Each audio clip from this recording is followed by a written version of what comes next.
Greetings, good people. Welcome to Rendezvous with yourself via me. I'm the messenger between you and yourself, potentially. So today I want to talk about Mother Nature. Uh, so, and I think, it's a beautiful image, she's a beautiful person. Mama Nature, Mama Matrix Most Mysterious, as I believe James Joyce called her.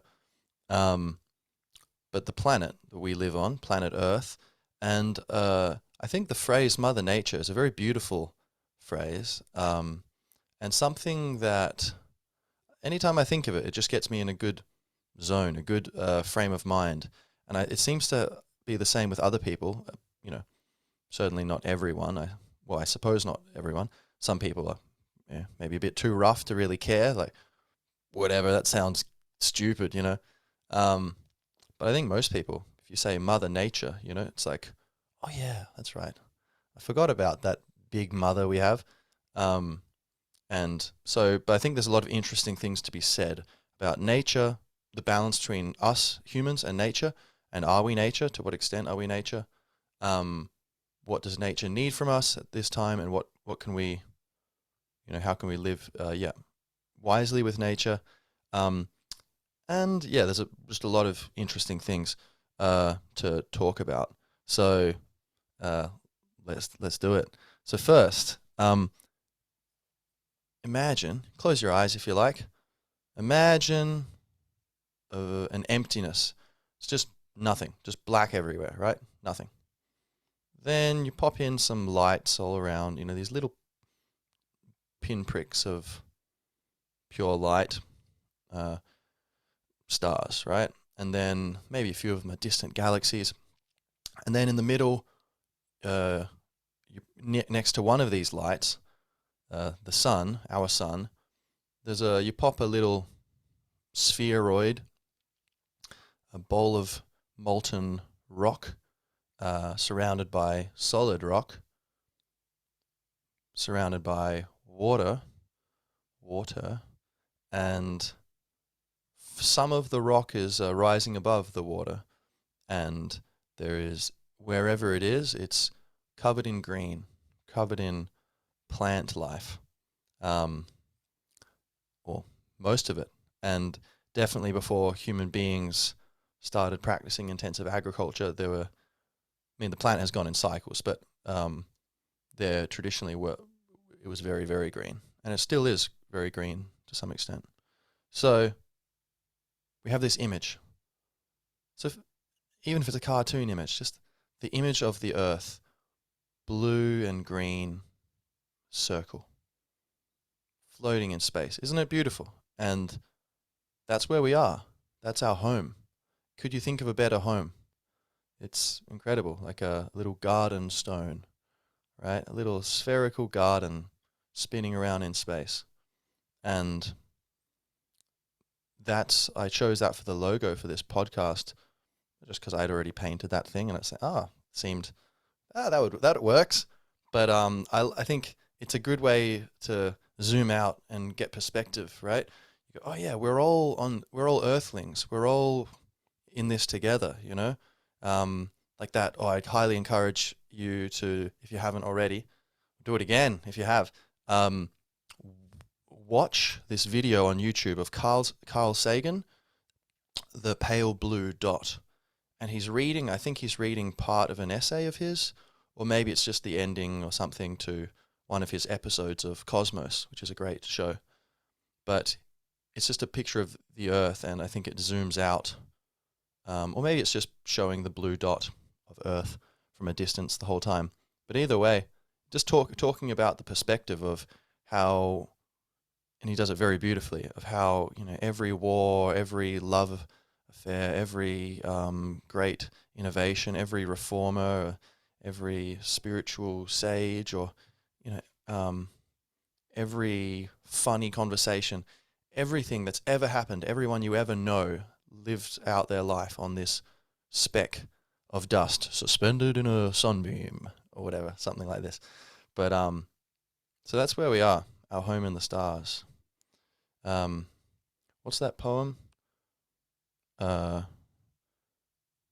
Through window skies crystal clear, should a far lonesome traveller peer.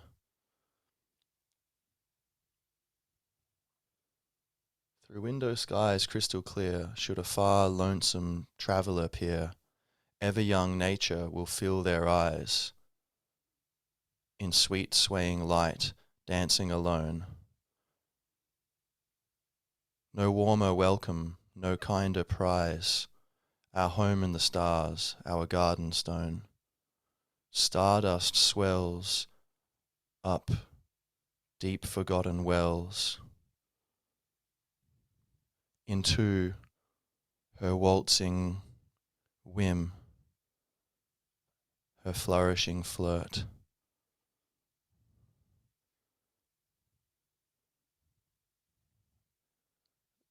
What is it?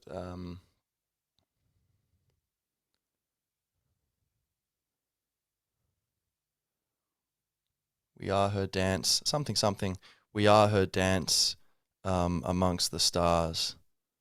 Um, I forget the last verse. Anyway, or stanza. But could it come to me?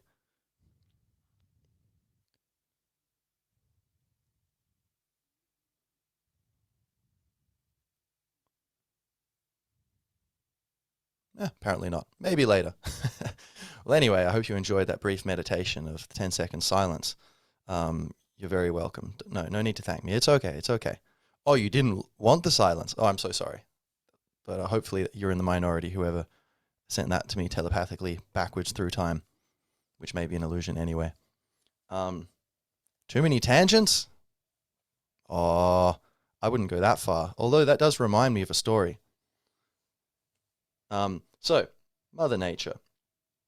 The beauty and sacredness of this image, right? So the image of the earth. I think that's something that could unite so many people. And think back to when you're a child and you're like looking at pictures. You were looking at pictures of this.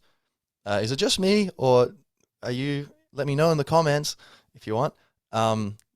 Didn't like that always struck me as like, oh, it filled me with awe and beauty and a sense of belonging and gratitude that this is this beautiful place that we live in. And the idea of mother nature as like everyone loves their mother, right? Like even, real tough guys. Hey, don't you talk about my mother. What is that? There's some deep gratitude for the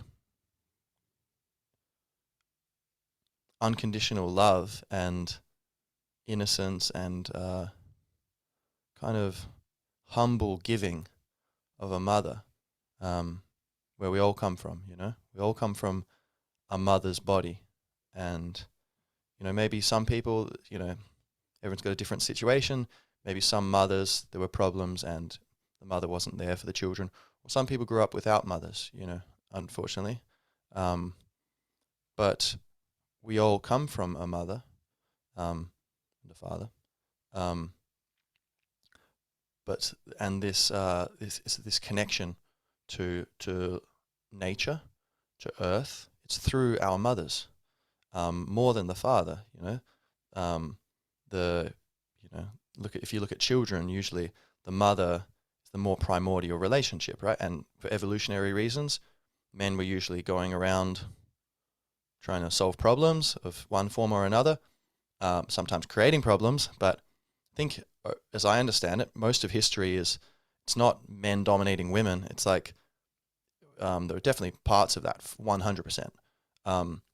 But most of it is men and women striving nobly together to try to, eke out an existence amid the ruthlessness of Mother Nature, which is she's also ruthless. She's crocodiles eating monkeys and all this kind of stuff. That's also nature, But Nature is Metal is a great page. It's on Instagram if you use that app. But anyway, so the mother is this primordial relationship we have, and it's the mother who was spending more time with the children, hardwired to, it seems, in general, women are higher in agreeableness.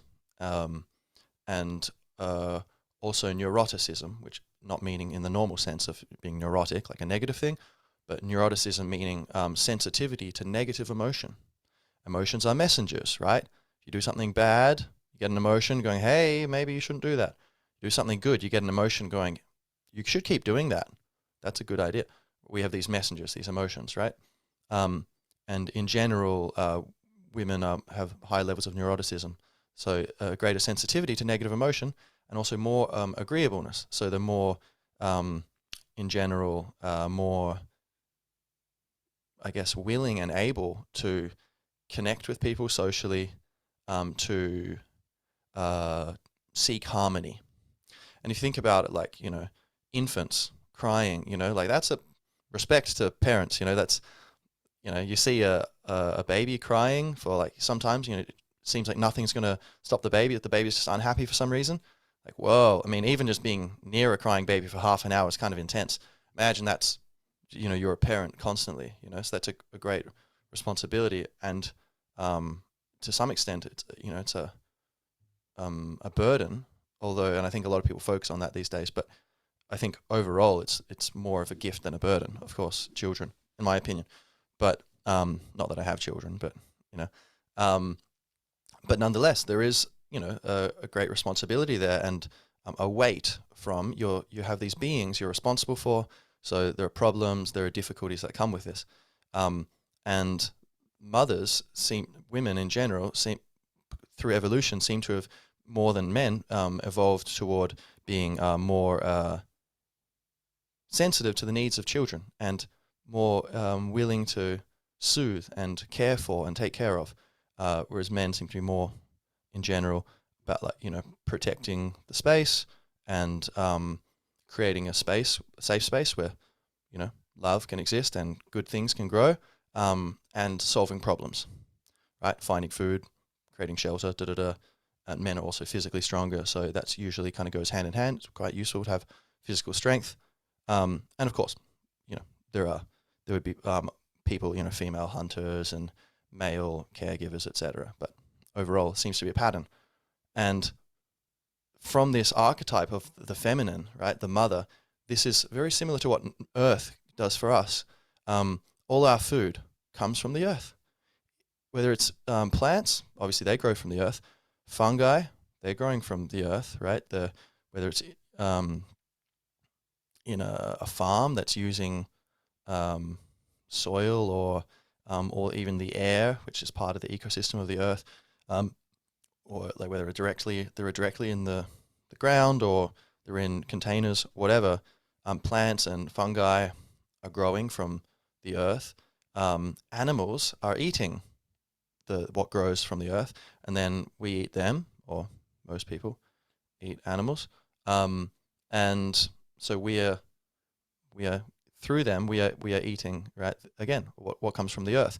If there were no plants, there's no animals to eat, right? So, and of course, through most of history, we were also on the menu, so, and still are. People get eaten, still every year, all the time, right? Not as. I wonder if there's more people than ever before. But there are fewer points of contact between humans and animals, it seems. But I wonder if, just due to the scale of population, if more people are eaten these days than were in the past. Probably not. Probably in the past, animals were eating us much more frequently. Anyway, so food we get from Mother Nature. This is one gift. Medicines, herbs, teas we drink. Even a lot of the pharmaceutical medicines, they come from the bark of some tree, and is it aspirin or something comes from some bark of some tree, or is that some other more heavy duty stuff we use, for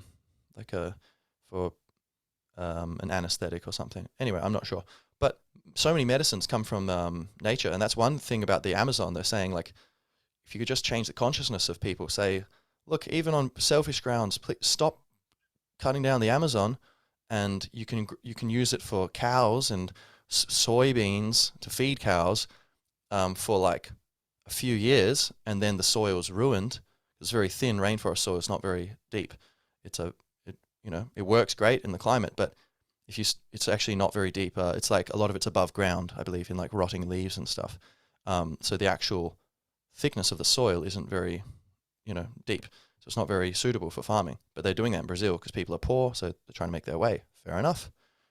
We did that all over the world. Other people, at different stages when other societies had more poverty and people looking to decrease their suffering.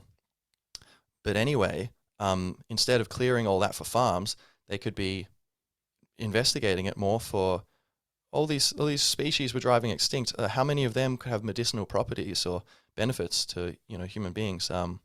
So that's and also just food through you could have keep the forest, plant a few. A lot of the trees are already food trees, trees which bear food that we can eat. So, but anyway, nature is full of these gifts for us, right? So food, medicine, fuel, clothing, basically everything comes from nature. Even plastics, we're getting this from oil, which is coming from nature, the biosphere, and I believe combining with some other materials, but this is all coming from the ecosystems of this living planet. So we kind of exploit the planet, but it's I think this is part of why when you think of the image of the green and blue earth, it's so kind of touching, because somewhere deep down we realize that this planet is just beautiful, but also we have so much to be grateful for. It gives us so much. Even this microphone I'm talking into is made of metal and plastic. The plastic's coming from the oil in the ground. The metal's coming from the ores in the rock, and it's being processed, and there's probably copper in there and all kinds of metals. So yes, so lots to be grateful for, and I think this is when we talk about climate change and extinction of species and pollution and deforestation and the collapse of fishing stocks, the ocean, the ocean's going to be empty of fish in 20 years or whatever, these crazy predictions, like, good Lord. And yet we still keep pulling up all these fish, and we got dolphins and, 50 other species of fish, which we're not able to sell, but doesn't matter. They'll die. At least we got half the fish in the net are what we want. Excellent. We can make a profit. And if someone's going to try to change the system, maybe we could slip a little envelope. Some of those profits could be shared around, keep the system going, keep bread on the table, So it takes a big shift of consciousness, I think, to be able to address some of these things. So that's what we're trying to do here, right? I appreciate your company. Good hustle there. Let's get deeper into the nature of nature. So, so this leads to misanthropy, right? Misanthropy. The dislike or hatred or rejection or condemnation of humanity, human beings, by human beings. So it's a type of self-hatred and self-rejection. And it's quite common. You hear it a lot. Like, I was at the pub the other day, some guy was jamming, shout out to Eugene, and we're playing music and it was great. But at some point, several Guinnesses in, he's saying, I think we're a horrible species, though, terrible.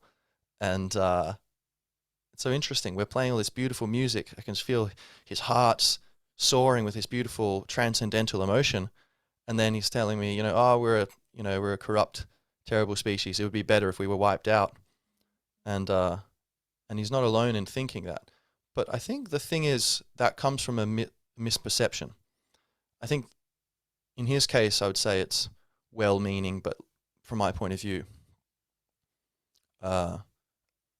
lacking development, or it's only half of the way to the truth. It's better than just saying, we're going to exploit the planet. Yeah, who cares? It's probably better than that to say, look, we shouldn't be doing this. we're terrible, that kind of shows some progress toward awareness of the problem that needs to be fixed. And there is a problem with, what we're doing to the planet as humans. So that's good and to be applauded to some extent. Anyone who's aware and kind of pointing the finger at humans and saying, look what we're doing. But to take it to the point of, oh, humans are terrible, it'd be better if we weren't here, I'd say that is, okay, it's underbaked, right? It's like, that's not the full story. Keep thinking about it. Keep reading, keep listening to people, keep talking, keep questioning, and you will start to see, actually, it's a much more beautiful picture. And practically, that, self-rejection, that's not going to work. The human nature, again, as I keep saying in this podcast, we are descended from the human beings, the survivors of the survivors of the survivors. And things that aren't sustainable long-term, those tribes got weeded out by the ruthlessness of the demands of the changing environment.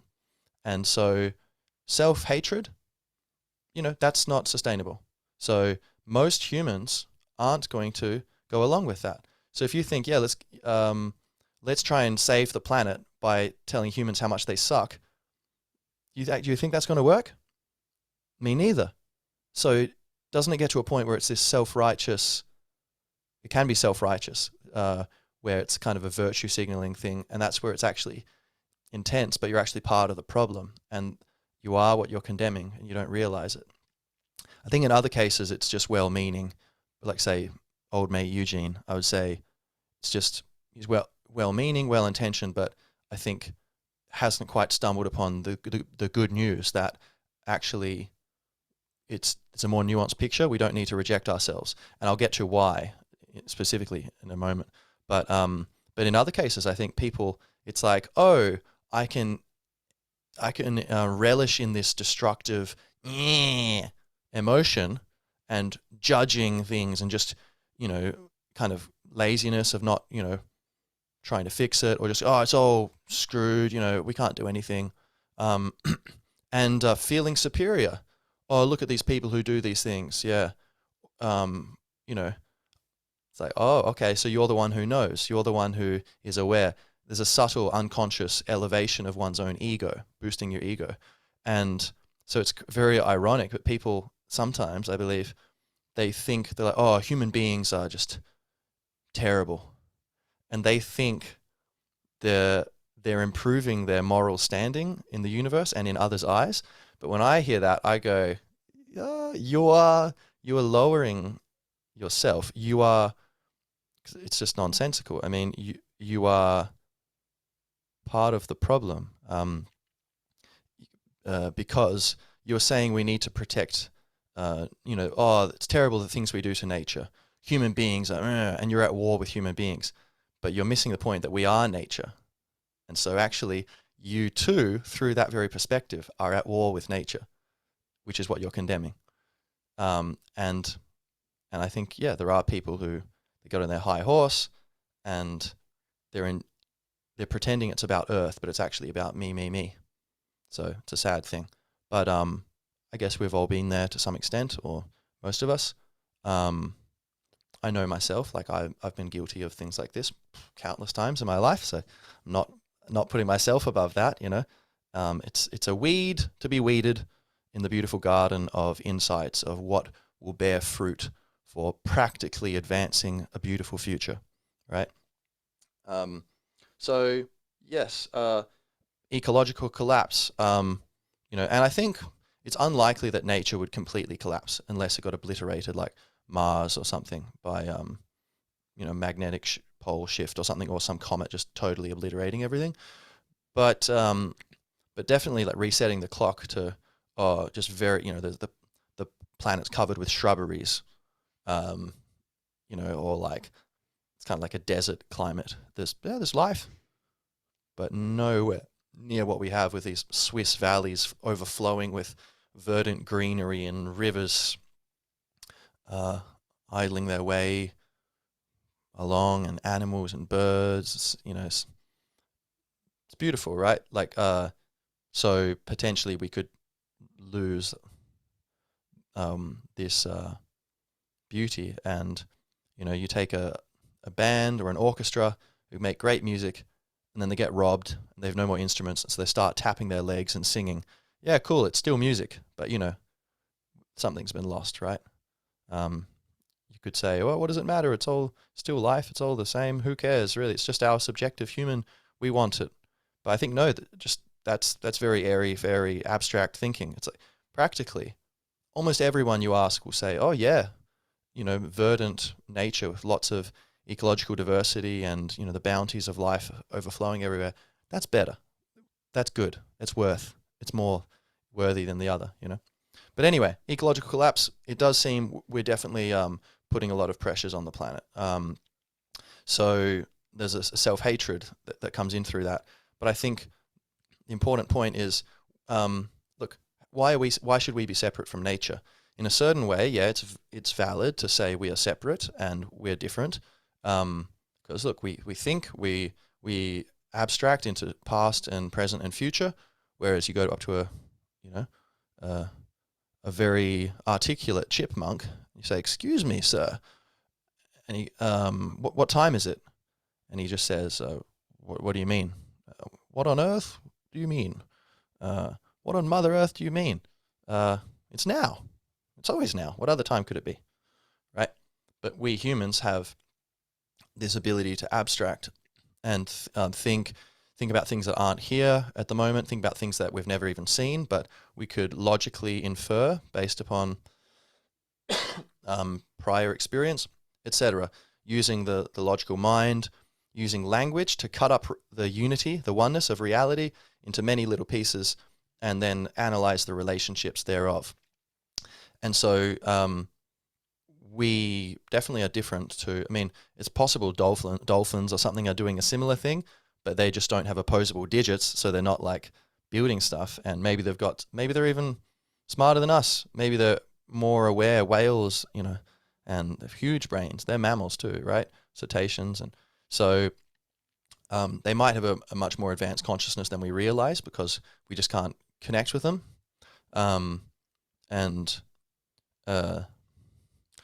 But or maybe not. Maybe it's it's advanced, but it's not as advanced as us.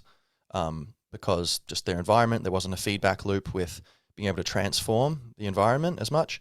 Perhaps, consciousness wasn't able to flow into that form as much as with humans. Who knows? But we're definitely, in a way, yeah, different to other animals. But look, by the conventional view, right, like we've come from the same ancestors as monkeys and, apes and whatever. We're a type of ape, I believe, right? Is that it? And, so why, okay, so at a certain point we were just an animal. Our ancestors were animals. So then when did our ancestor, who was the first ancestor who wasn't an animal, Because we go back to like fish or whatever, so, and then, okay, why do we draw the line there? Because there's other differences between other animals. All the people in the animal category, okay, look at like a lion versus, I don't know, a turtle or something. Or versus a pigeon. There's a huge difference there. Why are we putting them in the same basket, Or beavers and beavers making dams, damming up the river with cutting down wood and making dams, which allows them to be able to, what do they do that for? To catch fish? I'm not sure. And bees making honey, creating these hexagonal hives of incredible complexity, and ants going and getting leaves and bringing it back to the hive and building all these underground tunnels. It's mad, and so all these things, they're building stuff, so that's pretty advanced. That's pretty cool. But so they're not, we make microphones, but in a way this is just as natural as a beehive or a beaver's dam. So we are, I would say, we're animals. We are a special animal, for sure. But it makes more sense in general to say, yeah, we are a type of animal, but we are a more conscious animal than others. But we're totally interwoven with the animal and plant kingdoms and fungus kingdoms.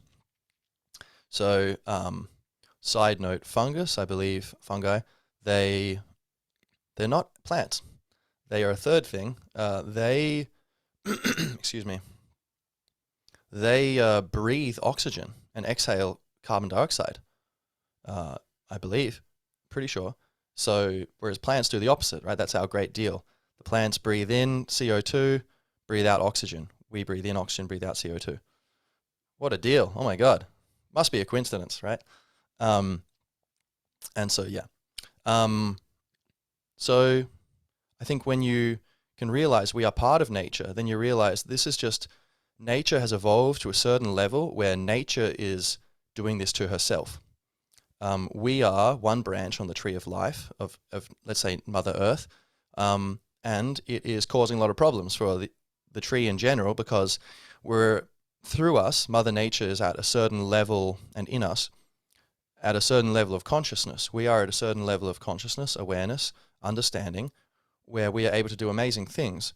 But we're at a level where we're really far along, but we're not far along enough to realize how much peril we're in with losing connection to harmony and to the mother. And our play has been very good and exploratory, and we're learning a lot and growing up, but maybe we're flirting with the boundary of what's wise, and Mama's trying to call us back, but maybe we're not really paying enough attention, and everything's going great so far. Just over there, I wonder what's in the elephant graveyard. Sounds like fun.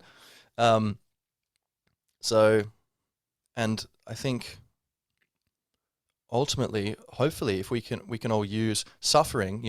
I feel pain in my body. Why do you feel pain? Well, it's a signal telling you, hey, careful, there's damage there. I believe, again, this might be wrong, but I think leprosy doesn't actually. I believe it's like a pain disorder.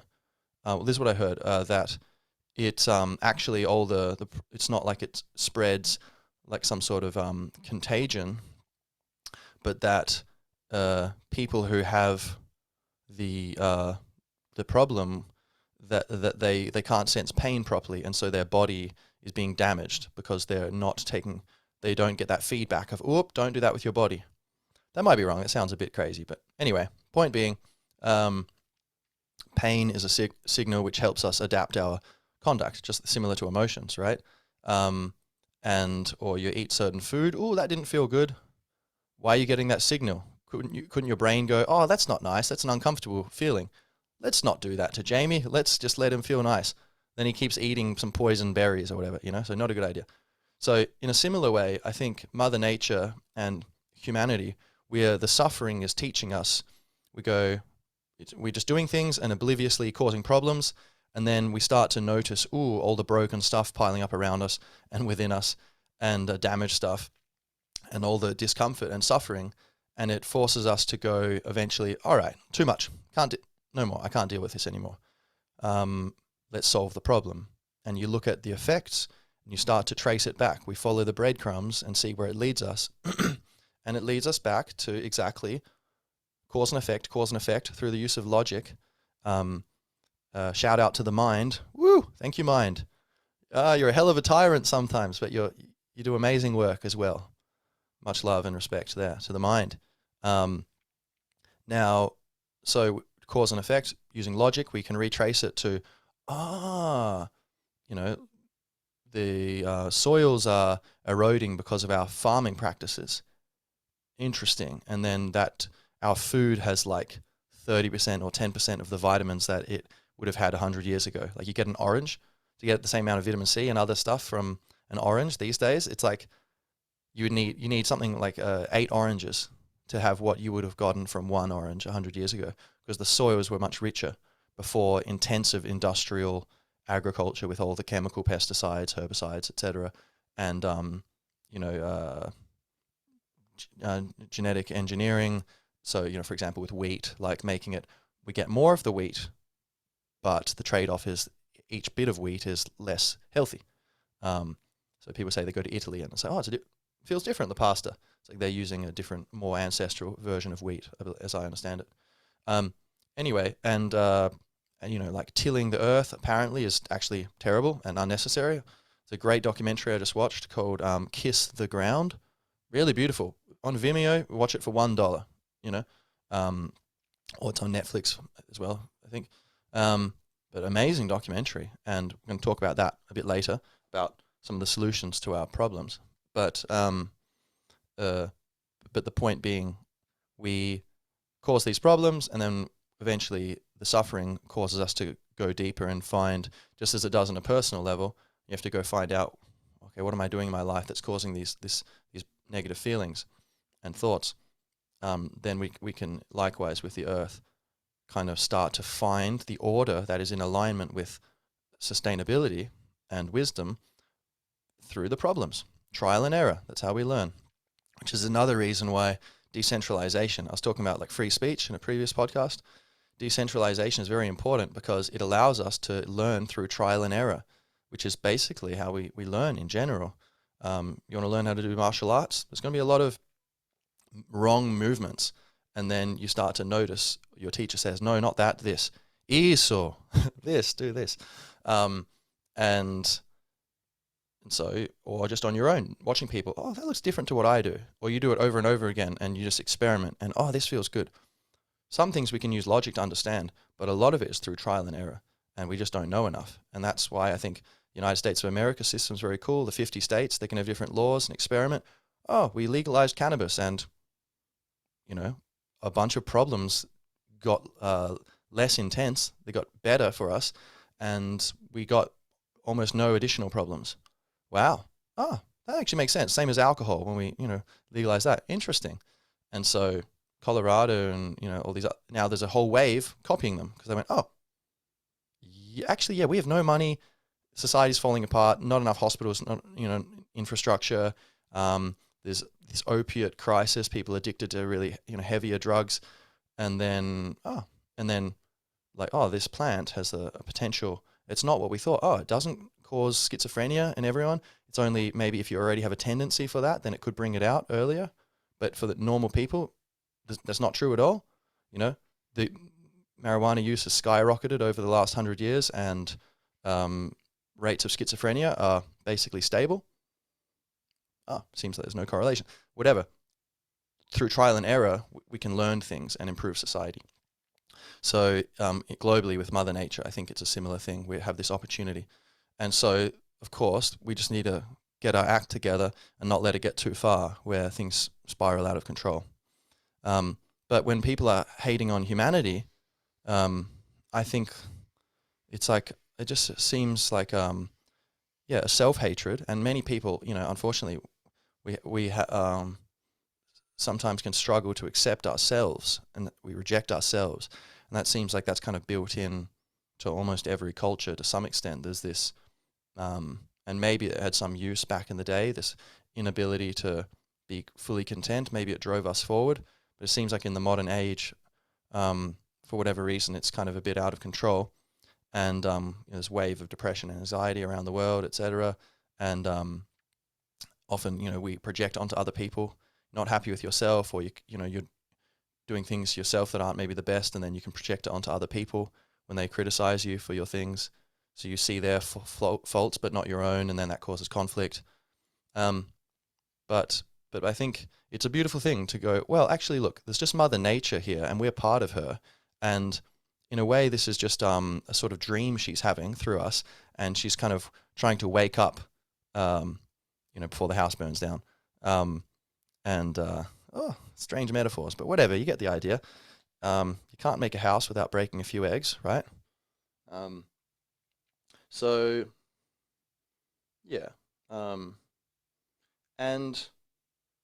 on that point, I mean, I think, I don't know, but a lot of the wisest people who look very, very calm, they're clearly very calm, and, spiritual teachers who, some people say they're a spiritual teacher, and, I find, I don't resonate with a lot with it. Seems like maybe this is just a business for you, or, a bit of ego, like this is an image you're trying to strive for. But there are real people who, they might not even call themselves a spiritual teacher, but that's what they basically are. They're pointing beyond suffering and telling us how to get out of suffering, how to awaken to a clearer perspective more closely aligned with the reality, the one reality of how things are. And, people say, oh, truth's relative. You have your truth, I have my truth. Well, no, like our perceptions of the truth are relative, but there is only one universe, right? Unless you believe everything's an illusion, if there is reality, then there is one reality, right? It's here it is. And for practical purposes, who knows? Maybe like, what do ants know about humans? What do we know about the universe at large? Maybe everything's real simultaneously. But even if that's the case, then that's still overall one, there's reality A and reality B. Okay, together, let's call that reality C. And that's the ultimate one. Oh, but no, there's reality C, there's also reality D. Okay, cool. Reality E is going to be the ultimate one now. So you see what I mean? I think any way you think about it, there is one way that things are, and that's reality. And so there's truth, and so we can have different perspectives on the truth. But yes, there is a truth.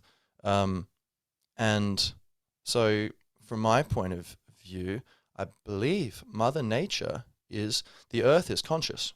And it makes sense from what I understand of the way the world works and certain experiences I've had of, consciousness expansion and realizing, oh my God, I'm one with everything. And I'm like this character that I'm playing, and it's beautiful, but like, I'm like the immortal spirit of life itself flowing through, this form. And oh my God, I'm one branch on the infinite tree of life. And feeling that connectedness to nature and other beings and other people, and feeling we are ourselves living other lives. You are me living another life. I'm you living another life. And that there are many candles, but there is only one phenomenon, natural phenomenon called fire.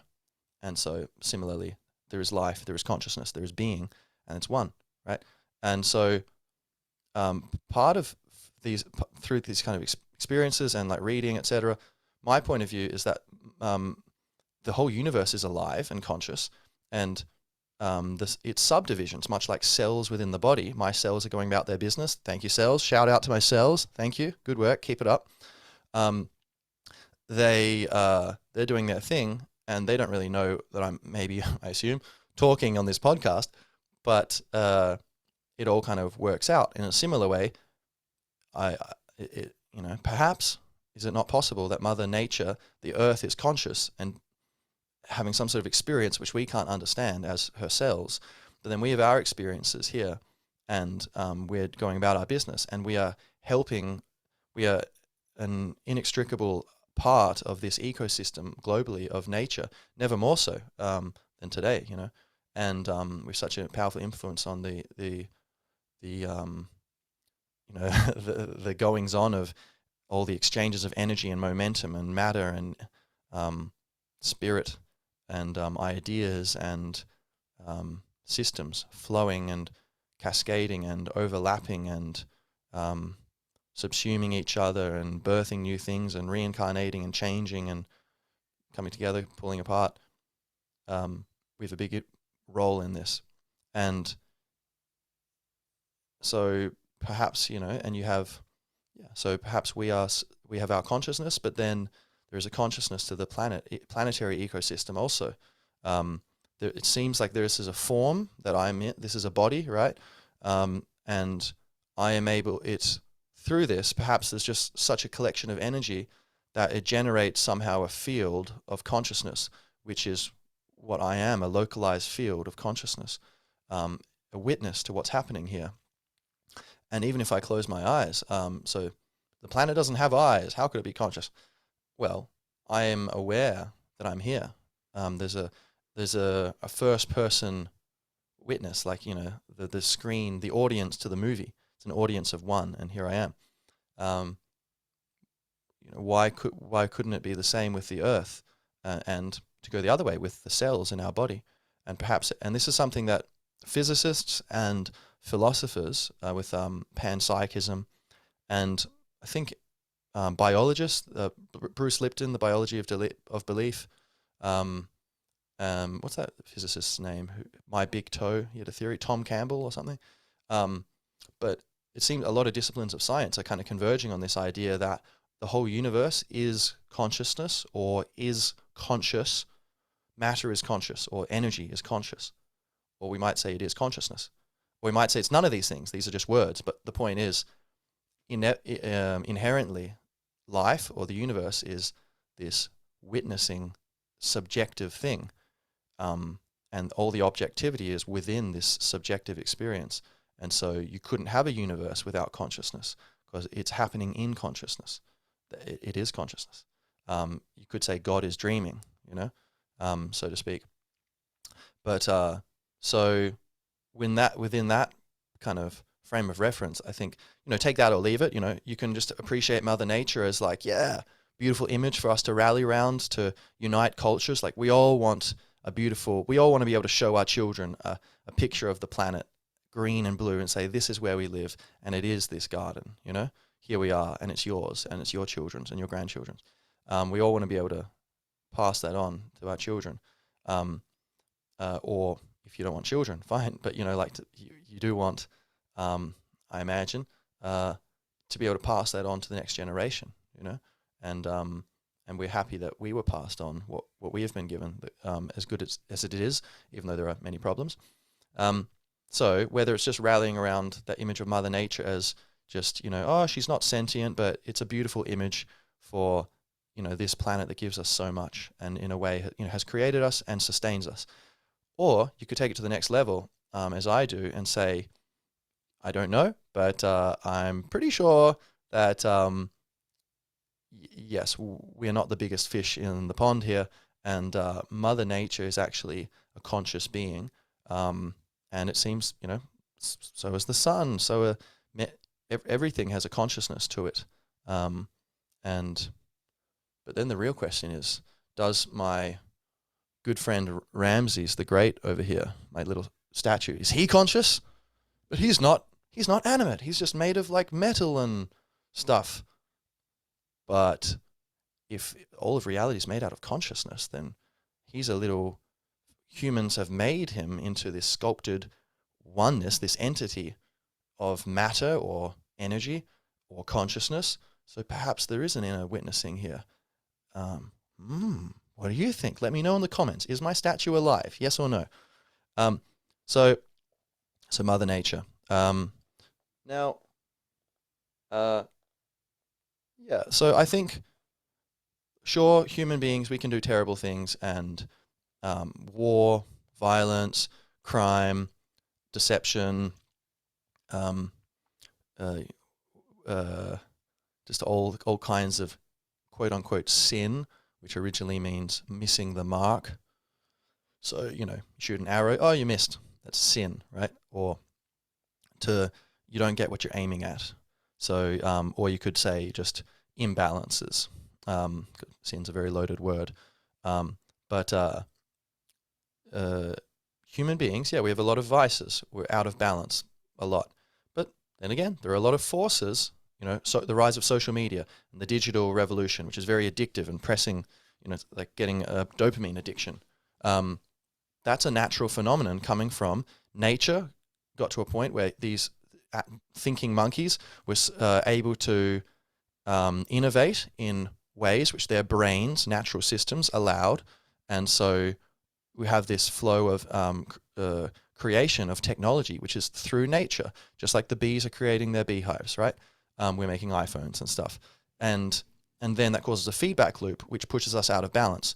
So in a way, it's actually just a natural phenomenon whereby we, to some extent, you're not paying attention to your children or your friends or something, or you're being selfish, or you're addicted to this or addicted to that, or you're out of balance in this way or that way. A lot of that does come from these negative feedback loops of natural forces through us and human forces, which are ultimately natural forces. Even if it's free will, even if someone's, spiritually enlightened and they're here, they're not just operating off of reactions, but responses, a conscious response in the present, a choice. Nonetheless, that's a natural force, I would say. I'll say the whole universe is alive. In a way, nature is the whole universe. Because it just like, well, what's the difference between us and animals, or animals and the plants, or the animals and the plants and the earth at large, or the earth at large and the solar system? It's all interwoven. It's all, part of these ecosystems. If you take away the sun, the Earth dies.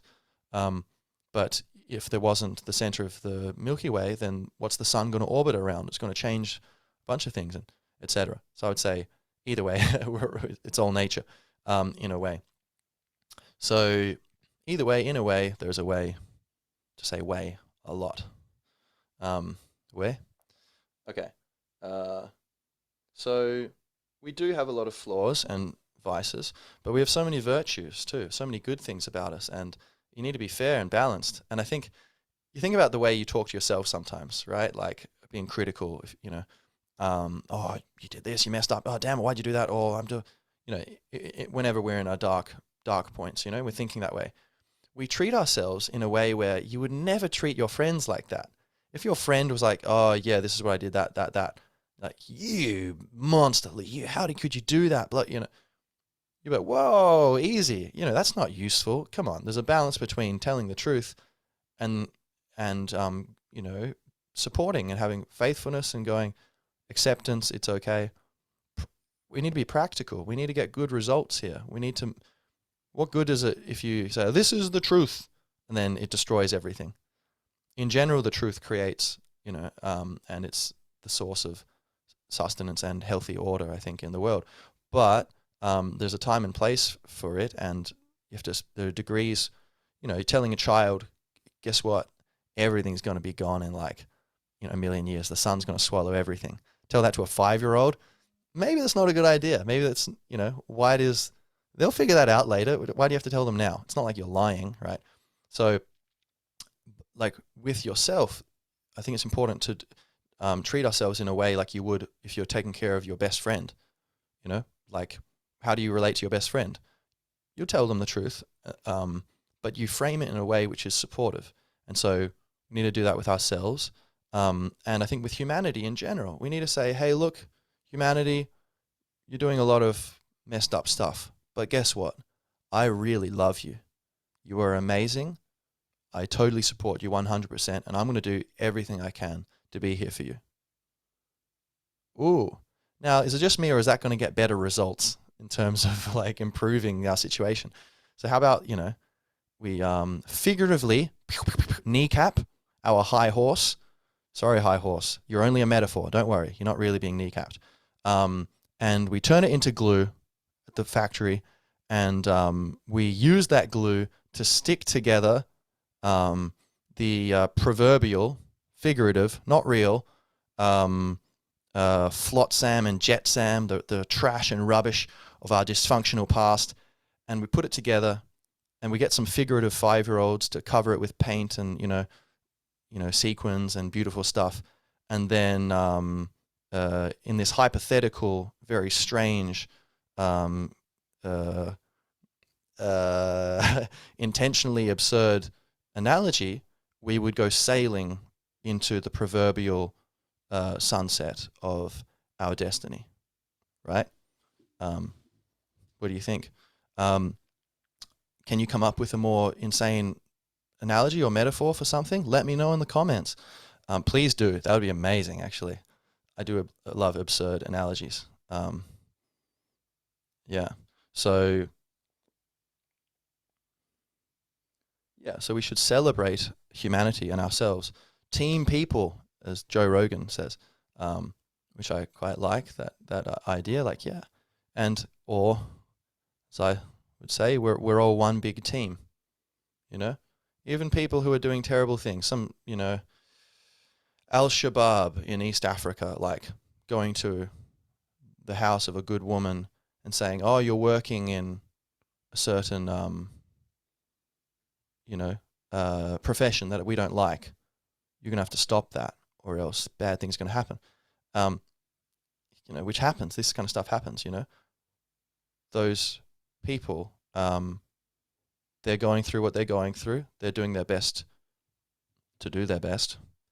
Maybe they're not doing their best, but I guess they're doing their best to do their best. The benevolent, there's good and evil in all of us. I think the line between good and evil runs through every human heart, as they say. So you can simultaneously say, look, these things are bad, you need to stop that.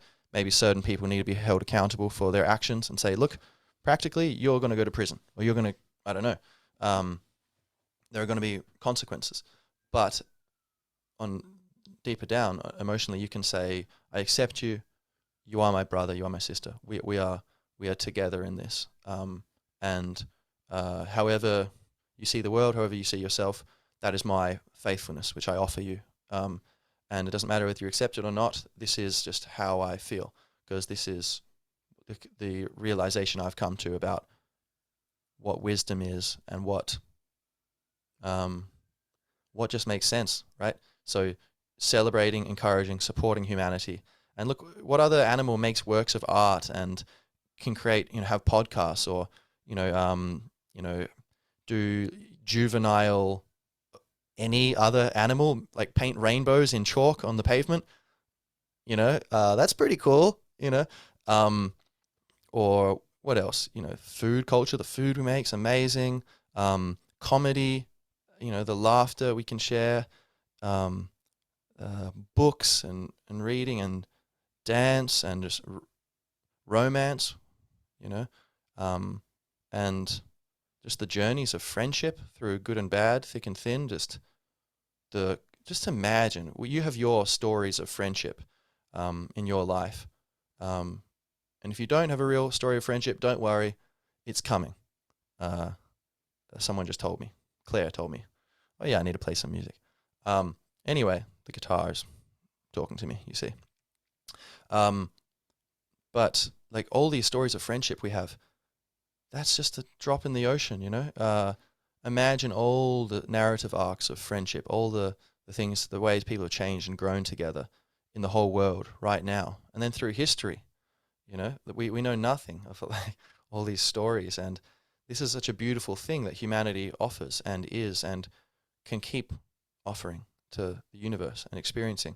And that's something that, gets overlooked when people say, oh, it'd be better if we weren't here. It's like, well, I don't know about that. There's not going to be anyone here to appreciate that we're not here. They're just going to, weren't things a bit different? I don't know. Let's get some food, I think the other animals, they're not going to be like, oh yeah, the humans are gone, right? Deep down, they might remember in some sense, but they're not, So that's the thing. Humans can build temples, and we can record histories and remember something of what's happened. And there's so many beautiful things we can do. So I think we really need to snap out of it and wake the hell up and go, look, we are good and bad, and let's lean toward the good.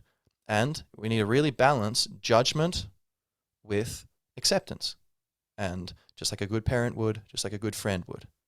And there's no excuse, And if you think this doesn't make sense, you might just be possessed by a negative emotional momentum entity of just this pain, this emotional pain that just wants to keep riding on this train of thought, which allows this certain vibration of what about I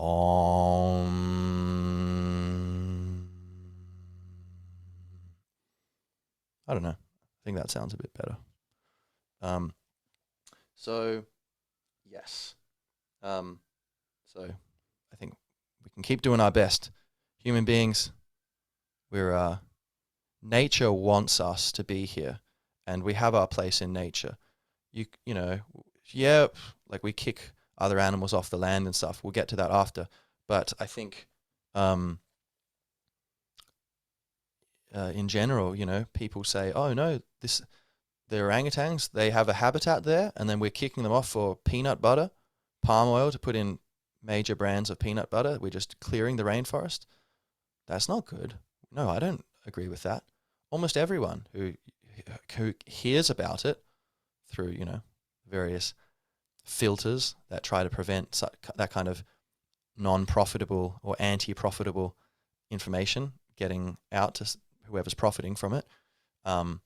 Definitely not the planet and us in general profiting from it. But whenever almost everyone who hears the information will say, yeah, no, they should stay there. That's their home. They belong there. Do we not also have a home? Do we not also belong here as part of nature? And is this not a lesson that nature can learn through us? Is this acceptance of our separation from nature and oneness with nature, this paradox, embracing it and just making the most of it. Um, so, yeah. Yeah. Okay. Um, so now the ecological issues we face. Oh boy. All right. Let's go through the list. What's going wrong? Well, the oceans are being overfished.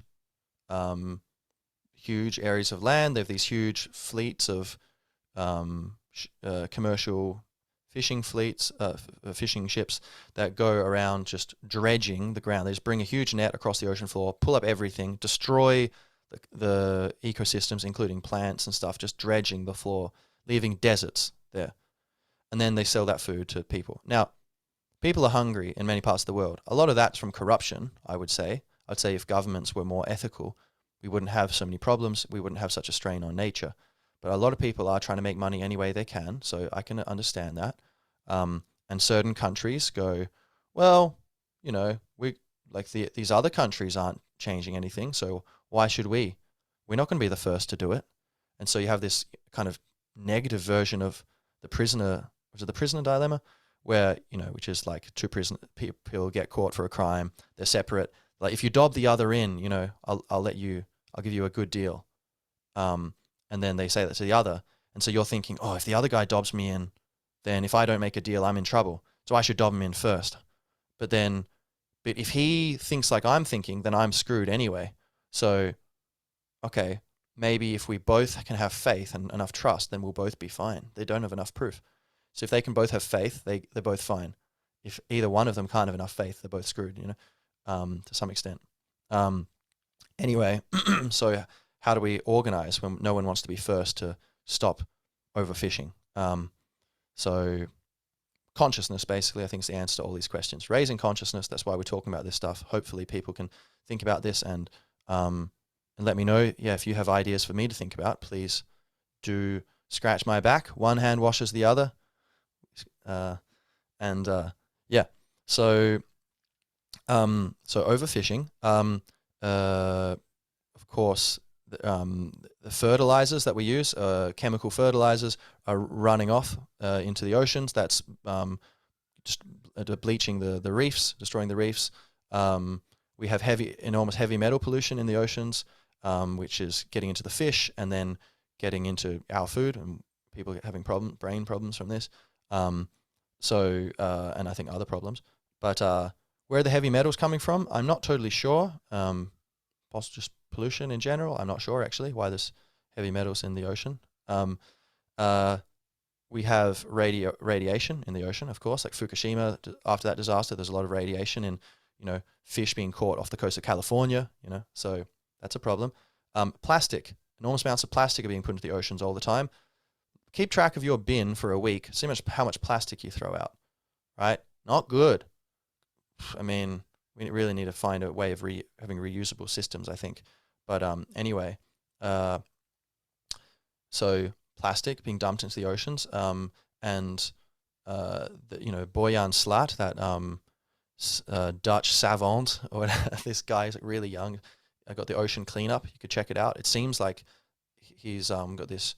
They've got this kind of technology they're developing, which seems like it's already passed a lot of trials. I'm not sure what the current stage of it is, but it was looking very promising for being able to clean up the Great Pacific Garbage Patch and generally clean plastic out of the oceans, and then recycling a bunch of that and turning it into like sunglasses and stuff, like recycled plastic sunglasses. Check it out, or whatever, finding ways to deal with the problem.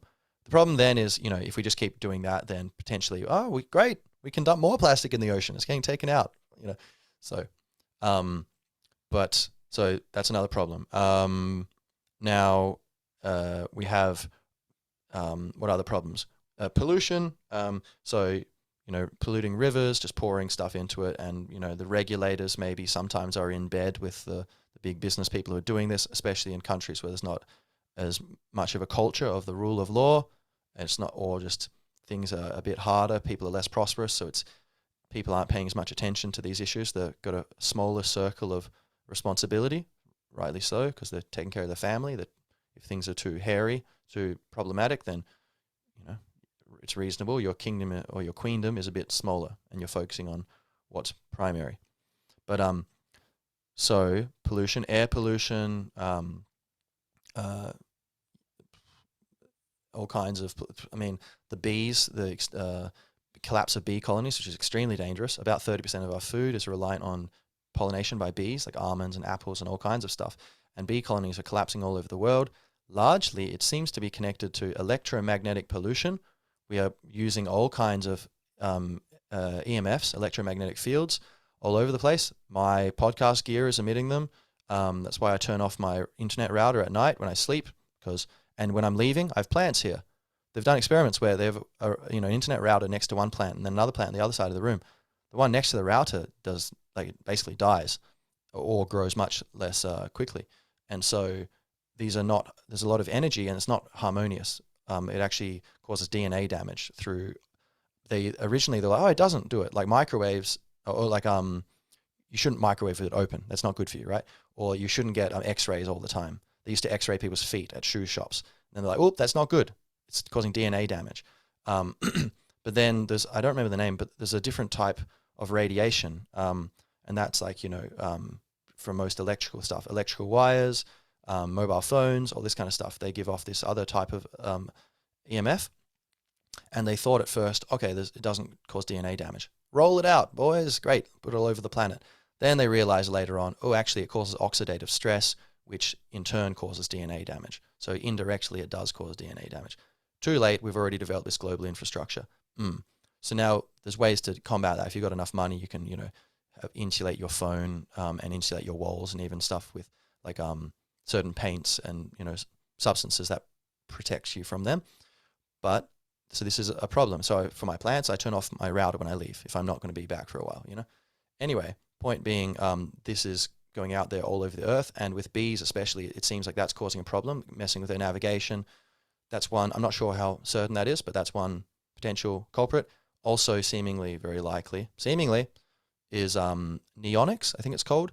These are a type of pesticide used in farming. I think it was banned in the European Union. I don't know if that ban is still in place, but they were still being used in America, I believe. But they've been caused to, like, the bees look like they're drunk. They can't find their way back to the hive as easily and all kinds of problems. So we have the problem with bees and insects in general. Since we started using chemical pesticides, apparently farmers who were really, they were farming back 50 years ago. They're like, there used to be insects all over the place. Now there's like about 10% of the number of insects. At least in some places that's the case. So that's pretty crazy. And so that's part of the ecosystem, and birds were eating them, and then the birds are doing stuff, and, I don't know. So this is a problem. We have urban sprawl causing, so we're saying that the bees and, pollution, right, in general, which is also human health, big problem. A lot of deaths come from pollution. And a lot of that's unnecessary. If we can get people out of poverty, then they're going to stop burning wood and plastic and breathing it in, which is bad for the environment and for the humans, which are part of the environment. But, so that's raising consciousness, but also increasing prosperity is a very, actually, you might think, oh, no, but that's part of the problem. But it seems actually the UN actually did I think, Millennium Report or something on climate change. And I think the two things they came to as the most effective means, dollar for dollar, for actually practically, forget the rhetoric, how do we combat climate change, was, and maybe it was ecological health in general, which is obviously bigger than climate change. Like pollution's not climate change. That's a very big problem. But they said childhood nutrition. I think that was it. And I can't remember the other thing. Maybe education. But childhood nutrition. Having children be healthy, and, the idea, like, if you can increase the welfare of people on a fundamental level, then they can start to go, all right, the human brain, as you probably have noticed, is always trying to solve problems. Even if everything's perfect, is looking for problems, which causes us a lot of problems. The problem solver becomes the problem. Solve yourself, mind. Good luck. Once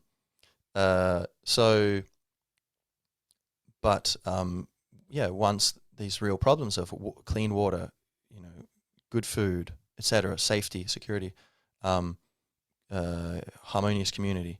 Once they've been kind of more or less dealt with, then people can start to, and the evidence is this is what people do. They start to care about the environment, the wider environment, right, and ecology. And that's what we do, right? We probably wouldn't be doing this if we were plunged into poverty, or if hypothetically a financial crash plunged us back into there. Well, maybe, hopefully, in that situation, we would keep our awareness at least. But anyway, so that's a side note, but that's one thing we can do, try to raise people out of poverty as well as increasing awareness. So what else? Other problems. I said with, farming, right? That Kiss the Ground documentary, very enlightening. By tilling the earth, cutting into the earth to create these trenches that we can plant seeds in, you don't need to do that, actually. There's a new device, a no-till drill. John Deere kind of, I think, made it. It's not a sponsor. Where it turns the earth, but just on a very low level, and it throws earth over instead of digging under, destroying all the microbial organisms down there and the ecosystems, and exposing it to the sun, where it gets dried out and killed, and to rain, where it gets washed out by erosion.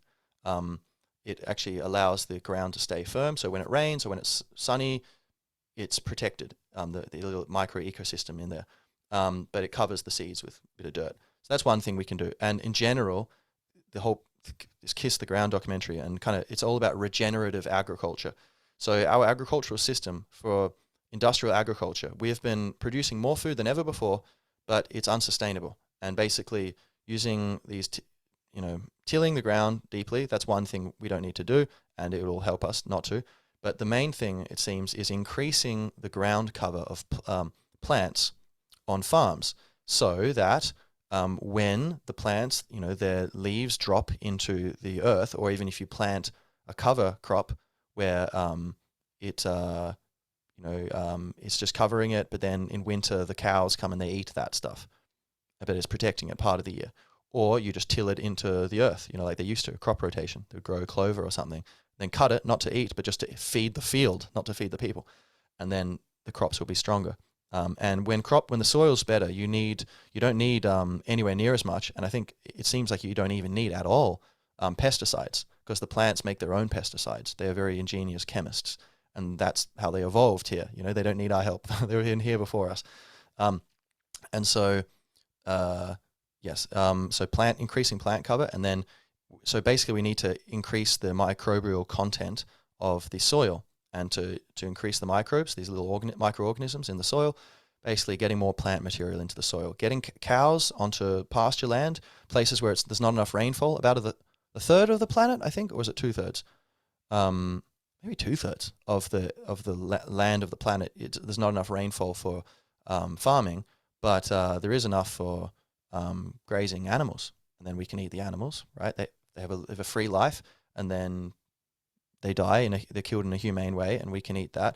We can regenerate the earth through their poop, right? Their poo, sorry, turning into an American. It rejuvenates the soil. There's all these kind of microbial organisms in the poo, which goes into the soil. And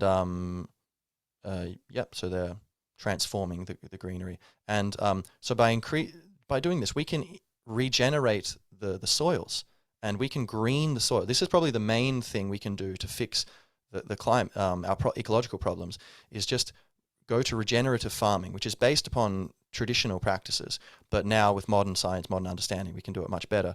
But basically, you're feeding the soils, and it captures carbon, so it's a carbon sink. And so, some people, climate change, maybe we could talk about another time, but it seems like to some extent the science is politicized, and so there are some, unfortunately, it's not as clear cut as it seems, from what I can tell. That's a controversial thing to say, but I'm devoted to the truth, nothing else, right? So I'm not afraid to say things that might seem a bit odd, but it does seem like there's some sort of warping of the debate about climate change. So, but nonetheless, we'll set that aside for a moment. The truth's probably somewhere in the middle, but there is climate change happening for sure. But the main question is how much of it, if any, is caused by humans? because we've been through ice ages. The climate's like 5 ice ages, right? The climate has always been changing. Like 10,000 years ago, or was it more? The Earth was hotter than now, and there was more carbon dioxide. By historical standards, the Earth actually currently has a low, almost the lowest on record of carbon dioxide. But usually when we measure it, we're measuring in the more historical period, over the last 10,000 years or something. But if you go back a little bit more, like levels were much higher in the past, and Earth was flourishing. And CO2 is plant food, so it seems, in greenhouses, they fill the greenhouses with CO2 to grow them faster, the plants, and it works. And through history, we see when CO2 is higher, there's more plant growth. Parts of the Sahara Desert currently are like the greenery at the edges of it is growing toward it. And the Sahara is not sand everywhere, by the way. It's just like a desert, like not enough rainfall to support much life. But greenery is expanding apparently at the edges because it seems more CO2 allows plants to grow more. Potentially it allows them to retain water better. I'm not sure. But definitely carbon, through photosynthesis, they can store carbon, I think, and then they turn that's how they build their bodies, and that also goes into the ground and is exchanged with fungi, which use these carbon or kind of sugars that the plants give them, and then by growing the fungi, they mine, basically dissolve rocks, and they release minerals, which they can give up to the plants, which allows the plants to be healthy. So more carbon is just feeding this cycle of plant growth. Carbon isn't actually a pollutant. If you have factories putting out pollution, they might be putting out carbon dioxide and a bunch of other stuff. But if you're just putting out carbon dioxide, in itself, that's not pollution, right? It's a plant food. It's totally natural. It's always been here. Our bodies are made of carbon, The question is this excessive amount of carbon dioxide increasing the temperature of the planet? And that's something we won't get into right now, but the cool thing, because it's just so complicated, but the cool thing is it doesn't even matter. Like, okay, let's stop, arguing, there's people in this camp, people in that camp. Practically, what can we do for Mother Nature? Well, even if you think that, CO2 isn't causing climate change, you want a greener earth, don't you? And you want more productive farms and more sustainable farms. Currently, we have 60 harvests left. 60 years, if it's one harvest a year, often it's more. So maximum 60 years of harvest under this current system of industrial agriculture. So that's not good. We need to change this immediately, basically, right? And this is the Save Soil, movement, talking about that.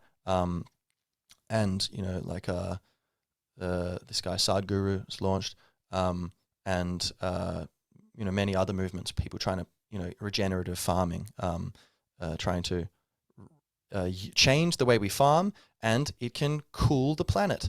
If you by the mainstream, kind of theory, this will cool the planet, right? So we should do it. But it's also good anyway. We need it for food, for sustainability. And even if the people who don't agree that the carbon dioxide is doing what, the mainstream science says, doesn't matter. Don't get distracted. Like, we can agree on this. We just need to increase the organic content of the soil by about 0.4% a year, I think, which is very doable. Earth's going to look more beautiful. There's going to be more trees and plants around. And by doing this, within 20 years, we can, the projections are 20 or 30 years, we will have cooled the planet. And so I think, look, let's do that. And, once we're making progress with that, let's continue the conversation and tinker around the edges of what exactly is the ideal approach. But instead of like a carbon tax, which is going to make people poor and then care less about the environment, etc., there's a blunt statement, but, there might be ways to do that. But let's say low-hanging fruit. Let's do something that everyone can agree on. This regenerative agriculture is a great way to do it. And there are many things we can do there. I highly recommend you kiss the ground, check out that documentary. Powerful stuff, and just makes you feel amazing. It's like, oh, we have hope, real hope. So now what else? Other issues. So if we can deal with the farming, that's great. And yeah, people talk about cows that's causing greenhouse gases, but they do release some gases. But their overall, cows on the ground actually is a negative carbon footprint. They build up the soils so much and the soils are taking in far more greenhouse gases than the cows are putting out. So vegans be vegans, meat eaters be meat eaters. There's just another thing would be, let's just get rid of factory farming, which is also very bad for the environment in general, but also greenhouse gas emissions, much worse, right? With factory farming, get them onto grass, pasture, and where they're eating healthier stuff. That's going to be healthy for the people eating them. Healthy people make healthier choices. They think more clearly, right? And we can just encourage people, we can grow more plants and people can eat more plants. In general, it's a good idea, eating more plants, I think. But then also, eating good meat, like that also seems healthy as far as I understand it. And I think it's fair on the animals. If we all stopped eating meat, all the animals are going to go away. Like, we can't fund. Who's going to pay for all these animals? Are you? If we tax everyone to do it and the government's paying for them, what are they? They're just hanging out. And, look, possible trouble ahead with the financial world. So in general, I think no, the sustainable way is we let people follow their traditional cultures of eating animals, but we encourage and expect a humane system of letting them live in a way where they can be quite in touch with nature. They're maybe fenced in, but they get to move around. They're on this paddock, and then the next day they're on that paddock, next paddock, moving around. The Earth's, it's more traditional, in line with their evolutionary history. They get to have a noble existence. They get to have their place in this picture. So it seems like, at the very least, that's a positive step forward. If we want to have more nuanced conversations about the future of what we eat, etc., let's do that after we move forward to sustainable agriculture to improve the Mother Nature, the sustainability of our environment. If we lose our prosperity, crazy people are going to take power, and reptilian instincts are going to kick in, and the more conscious elements of the population are going to be marginalized, and it's not going to help us. So I think let's be practical, right, and unite for the goal of that beautiful orb of green and blue. Love. Okay. What else? Any other ecological issues to mention? Well, probably, but the sand to make glass. Not all sand can make glass, so it's from riverbeds and lakes and oceans. That's the sand that you can use to make glass. And so a lot of beaches around the world are being torn up by organized crime and stuff and sold to make glass. So that's one thing where we can try to get under control. That's also not good. And plastics. Oh yeah, solutions, right? So plastics. Hemp, from the cannabis plant, hemp can make plastic, and it grows very easily. Hemp, it's very healthy for the earth, growing them. So that's one thing. I think we can make clothing. We can make cloth, we can make fuel, we can make seeds for food, and we can make flour, which has an incredible protein. It's, I think, all the amino acids in there. It's incredible, very healthy, and more bioavailable because it doesn't have a thing called phytic acid, where it has very little. So of all the seeds, it's probably the most healthy. Phytic acid takes away some of the whatever's in there. It takes off some of it. It's like a tax. You don't digest it all. So hemp is very healthy for that. We can make rope. Canvas, cannabis, canvas, they have a shared etymology. So we can make all kinds of things. Sails used to be made out of it, and all kinds of stuff. Hempcrete for construction materials, which is very good insulating, has a lot of positive qualities, very good construction material, and it's insanely ecologically friendly. But using hemp for plastic, I think, is a big thing we can do, because then biodegradable, just put it in the earth if you don't want it. However, a lot of money comes from oil, which is turned into pharmaceuticals and also into plastics. So a lot of big dogs are going to lose a bunch of money in this shift, but it's necessary, and this is good for them too. We're all brothers and sisters, so we're all one big team, ladies and gentlemen. So we can build our awareness and demand this needs to change. Sorry, oligarchs, nothing personal. It must be really fun to be an oligarch and stuff. But look, this is what's happening. And if we can have the energy of togetherness, then it's much more likely that we'll pull this off without getting into some silly conflict that's unnecessary and judging people when, hey, probably a lot of oligarchs help the world go round, but it's just, if they could tweak their system so it's more aligned with harmony, then, hey, sounds good. You keep your thrones. I'm happy if you're being a good force. So let's see. Okay, what are some of these other issues? Overfishing, yeah, of course, restrict. I think if we can get more government accountability, raise consciousness, shrink the size of government, but that's another issue, but just get more government accountability, mainly through public awareness, right? And self-education and co-education, then we can start to demand that, look, the fishing, it can't go on like this. You take less fish and then you let it build up, and then you can take more fish overall, but you need to be practical and think long term. Not what's, the company's going to make as much money as it can, and then in 5 years I'm gone as CEO. Doesn't matter what happens. No, we need to move on from that kind of short-sightedness. So let's see. What else? And chemical fertilizer, etc. We don't need, etc. So transforming agriculture. Transportation is another thing. We could even keep the transportation system the way it is. If we transform agriculture, it seems like we could even have that. We can deal with that down the road. So all right, that's probably enough about that. So moving on, the balance of industry and wilderness, or so I'd say, what amount of the earth, of Mother Nature, do we have the right to take for ourselves? Some people say we should rewild these many places. I would say places like Australia, where I'm from, a lot of the land is not very fertile, especially in the West, where I'm from. So I think a lot of that, it could be great to try to, maybe government, create a fund, or we do crowdfunding or whatever, to buy huge areas of land that's not very fertile, and try to develop it up, put some cows on there, try to build up the soil, grow plants, and see what we can do to, because also the more greenery there is, the more rainfall there is. So you have this virtuous cycle where more greenery means more rainfall, more humidity, because the water comes up through the plants instead of being washed off. So it rains and then it comes up through the plants, creates humidity, more rain, more plants. And the opposite's also true. If you get rid of the greenery, you get less rainfall, you get desertification. So I think that would be great. Like a lot of areas, we could try to green them and rewild them. That could be amazing. In general, zoos, a lot of those animals are a bit too conscious to be in cages, I would say. We can see them on the internet these days, so that would be a thing where possibly zoos need to transform into something other than what they are now. SeaWorld, I don't think that should exist. These beings are too intelligent. It's slavery, basically, I think. And, future generations will see it as such, I believe. So let's get ahead of the curve and start respecting our earthling brethren. And so zoos, maybe with less conscious animals, or with more safari style thing where it's much bigger.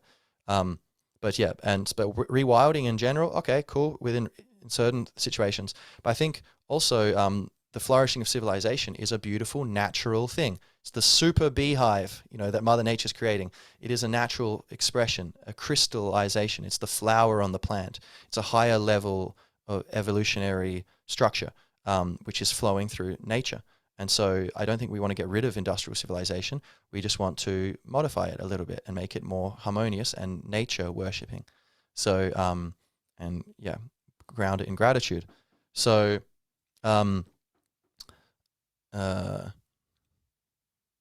yes.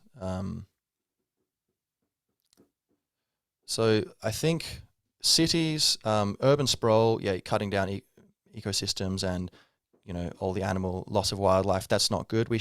Ideally, cities should be more contained, I think. But there's a balance to be found. That's, who knows what the exact right thing there is, but I would say that's true. We should, not see fields as, oh, that could be houses. It could be fields, like, let's find the right balance. And again, I think quality over quantity. The quality of humans' experience and civilization is more important than the quantity. So we don't need 20 billion people. That's not necessarily better. Not necessarily wrong either. I'm not saying we need to depopulate or something, but I think we just need to be smart and conscious and find that balance, the sweet spot, the Goldilocks zone. But I think if we can transform our agriculture into this more plant-heavy, like you have forests, like woodland agriculture, where you have all these different kinds of plants, you're growing different things, and it's basically a forest, but you're extracting food from it. There's things like this which are being tried too. A lot of good stuff on the horizon. So I think if we can do that itself and ring our cities and even fill our cities with community gardens, you have a house, plant a tree, just shift the culture toward remembering Mother Nature. And look, shiny buildings are cool. I can dig it. Like I see some buildings and some I'm like, oh, that's butt ugly, But to be fair, some I go, I like that. That's nice. I like that one. It's graceful. It's got good geometry or whatever. So that's all fine. But I mean, the ideal, the most beautiful vision, if it's for you as a concrete jungle, then I think you need to get out more and get under your own rock, out from under your own rock, you know. And yeah, like you know, you have these images of skyscrapers and stuff surrounded by trees and like, you know, vegetation on rooftop terraces and stuff like this, and things that you see in Singapore. There's some kind of crazy architecture involving greenery hybrid with dense urban stuff. I think a lot of that can be really cool. And anyway, humans have a place. We don't want to turn off industrial agriculture because, look, it's just going to reset us to a more primitive state of consciousness. More people are going to struggle to have prosperity, probably, I would think. And so that's going to frustrate our efforts to try to raise awareness about ecology in general and have this beautiful perspective of we're servants of Mother Nature and she wants us to be running this operation, which leads to, well, before we lead to that point, I would say, you know, life eats life. Animals eat other animals eat plants. Plant intelligence, look at Michael Pollan's work, the journalist Michael Pollan, about the secret life of plants. Is that his thing? Maybe it was someone else actually.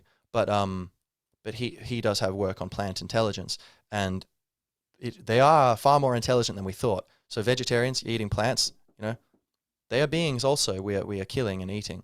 And it seems they're more advanced, say, than certain like mollusks, certain sea creatures, you know. So plants do have, you know, certain evidence for intelligence for sure. And so, okay, and also if you have another thing to mention, if you think no, you know, we shouldn't be eating animals. Okay, well, if you eat you're eating beef. Okay, there was one life. That cow was killed, right? And it feeds a bunch of people many times. To have the grains that we're growing and plants, enormous amounts of smaller creatures are killed in the process. It's inevitable. Monoculture kills so many insects, ground nesting mammals, and now ground nesting birds and small mammals. This kind of stuff just gets chopped up basically by the combine harvesters. And also, apart from that, you're kicking them off the land, even if they're not there. Well, that's habitat they could be having. We need to take it away from them. So there are a lot of lives are lost in eating grains. I'm not saying, and plants, vegetables, fruit. I'm not saying that's wrong, but I'm just saying life eats life. And I think ultimately, again, when we zoom out, from my perspective, everything is life. So it's just we are losing bodies. We're not losing life, technically. Life is immortal. It's the universe isn't going anywhere. And so life eats life. You know, we will return to the soil, and you know, it's a beautiful thing. And you know, there's a certain queasiness sometimes about eating animals, but I think when you can realize, have a kind of more a vision grounded in that you have a benevolent purpose on Earth, and you are Mother Nature's son or daughter, and you are doing a good thing, then you have the right to eat other, you know, creations of nature, and nature is doing it through you. It's not just you being being a jerk. Mother Nature is eating that cow, and she created that cow. You know, it's going back to where it came from, you know, and this is the system that's been going for millions of years. It's a beautiful system. It creates such wonderful things as music, which we're going to get to. Okay. Experimenting on animals. Yeah, probably we should be, you know, thinking about what to do with that and making sure it's ethical. Culling animals in general, I think, you know, we have to kill 1 million squirrels because it's a threat to 3 people might have a, you know, allergic response or something. Sometimes it's like, whoa, well, people, we need to really give more respect to these other earthlings, you know. There's a balance. Who knows exactly what it is, but that's just something to mention. Now, okay, final point here. Comets, catastrophe, rebirth, space colonization. Long live Mother Earth. Interesting point there, Jamie, of the past. Okay, so comets actually hit the Earth a lot more than we realized. Asteroids, comets, meteors. And there's very good reason to think that it even reset the clock on an advanced civilization 12,800 years ago or so. Look at Graham Hancock's work on this, or John Anthony West and Robert Schoch's work on redating the Great Sphinx. Much older than we thought. It looks like it's 12,000 years old at least. Göbekli Tepe in Turkey has been discovered since then, which is 12,000 odd years old. Much older, like 7,000 years older than we thought. Point being, looks like civilization was already developed before ancient Egypt, and they were refugees from another advanced civilization. Lots of evidence for that. You could look at Graham Hancock's work, Magicians of the Gods, or Fingerprints of the Gods, or just podcasts about this stuff. More recently, his book America Before. Randall Carlson, great guy, talks about the venerable Randall Carlson talks about this kind of stuff and the catastrophic history of Earth, of so many things have been obliterated over and over again, largely by extraterrestrial material like comets and stuff.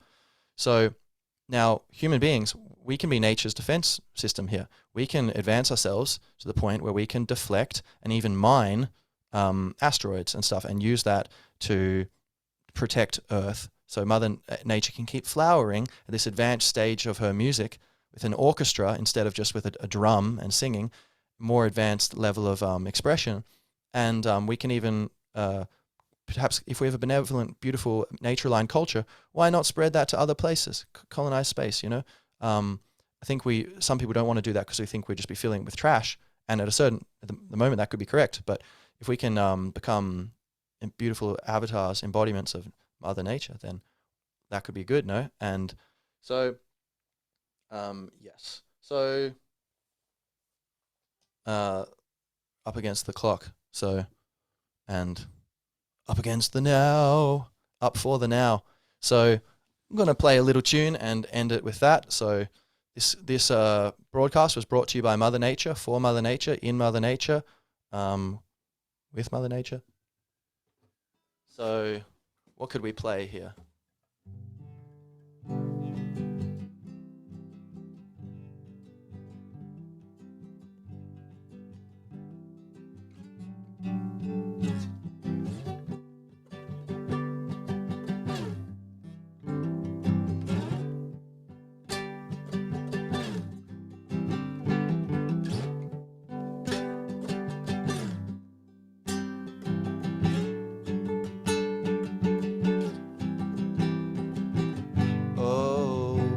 My, oh my, me, man, oh me, oh me, oh mama, man, oh mama, oh my, oh me.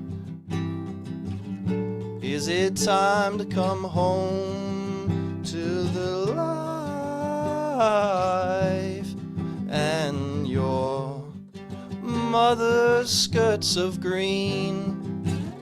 You're always there, watching whether we're playing consciously or not, and it's all for free, and it's all of we, and it's all bound in blues and golds and greens and life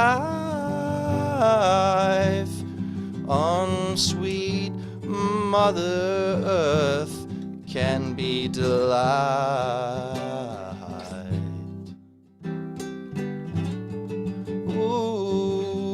And you and me, we are that with her, our mother, father, son, smiles on, let's have some fun.